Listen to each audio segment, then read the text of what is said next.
Welcome to the Be That Healing Girl podcast. And this episode is all about the fastest way to calm an overthinking spiral when you feel totally out of control with your anxious thoughts. And I'm really excited. I want this to be a quick hit and a quick win for you. So keep this in your arsenal, send it to a friend, and I'm really excited to dive into it. So, by the way, if you are hearing this, by the time you listen to this, I'll be deep in my recovery of my big surgery, the hysterectomy. I thank you ahead of time for just sending me a thought, some love, the vibes. I will need it. And I thank you ahead of time. So this is the tool. It is an important tool. And I particularly use this when I don't have the luxury of being in a overthinking spiral. Okay. And this would be a great episode to tap into. So I would save it, send it, all the things. If you are just on your phone and you cannot stop checking it and looking for the notification, or your text messages are just open and you're waiting for those three dots for the reply. Or if you are just checking their Instagram, you're refreshing, you're looking at their stories, who are they following, who liked their picture.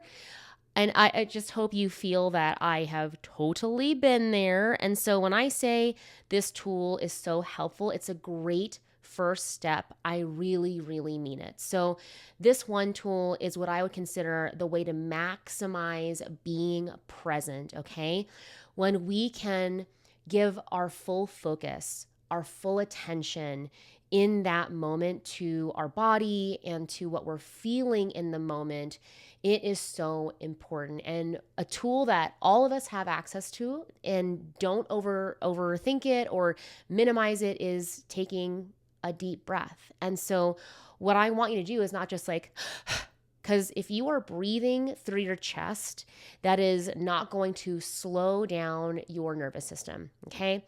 So really, we're going to take a couple of deep breaths together. And one thing that you can do is place a hand on your belly and a hand on your heart. And one simple thing with all your focus and all your attention you can do is to make sure that you're not breathing through your chest, really putting all your focus and all your attention on breathing with your diaphragm. Now, this tool is millennia old. In the yogic tradition, we call this pranayama. It's literally a way of training your system, of slowing down your system to be more present. All right. And let's just try it right now. So exhale all your air, push all your air out. Take the longest inhale through your nose that you can. All the way, and see if you can hold it at the top. Hold it, hold it, hold it, hold it. Slowest exhale. See if you can exhale for 5 seconds. 2, 3, 5. Hold at the bottom. Inhale through your nose. Make it longer than the last one. Holding at the top. And even slower exhale through your mouth. 4, 5, 6. Hold at the bottom. All your attention, all your focus on your belly. Inhale through your nose. All the way up and hold. Hold it a little longer this time. Slow exhale for 7 seconds.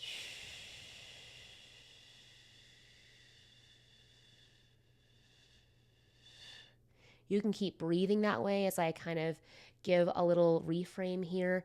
So one thing that is so important, and most people overlook it. Now, if you're a high achiever and if you are listening to this episode or this podcast, I'm talking to you, okay, straight up. And a lot of times, high achievers, we just want to get to the answer, right? You're used to working hard and getting an answer and doing the research. And one thing that we tend to do as a bad habit is to skip steps, right? We just want to get there. And that's where I'm going to encourage you to literally slow down. And when we want to stop the thinking, what if, it's all about being able to slow down. So instead of asking, what if, what's going to happen? What if they don't text? What if? turn your focus to what can I slow down and feel. It is literally that simple. And most people who are high achievers, they try to skip that step. Don't be that person. Don't be the person in the gym that doesn't warm up. Okay. I spot it. I got it. All right. Don't be that person. Don't skip that very important, crucial step to slow down and focus on your breathing. Okay. So if those 3 breaths were kind of making a difference, you can do 3 more, you can do 10 more. There's no limit. So, one thing that I want to point out on, yes, this is an important first step. It's also why inside my community, the Healing Girl Gang, this is just one thing that will help in the moment. But I want to point out that lasting change, long lasting change comes from consistent practice in an aligned process. Okay. And here's what I mean. If you, like, I'm a yogi, all right? If I want to do handstand, I don't just put my hands in the ground and flop my legs into the air and hope for the best, right? I got to be consistent. I have to say, okay, I'm going to practice handstand 3 times this week at least, right? And it's not just, okay, I put my hands down. All right, are my shoulders over my hands? Are my hips over my hands, right? Am I practicing with alignment? If my legs way out to the left and I keep practicing way out to the left and I wonder why my handstand goes to the left, it's because I'm practicing out of alignment. So literally, it's not that different than yoga from being anxiously attached to being secure. It does take consistency, consistent practice in an aligned process. It's literally why I made my community and I structure things in alignment for you to make it easy. And I'll just hit you with a hard truth. If listening to a podcast, if Googling an answer worked, you wouldn't be stuck. All right? I say that with so much love. I'm sending you love. I believe in you. Mwah.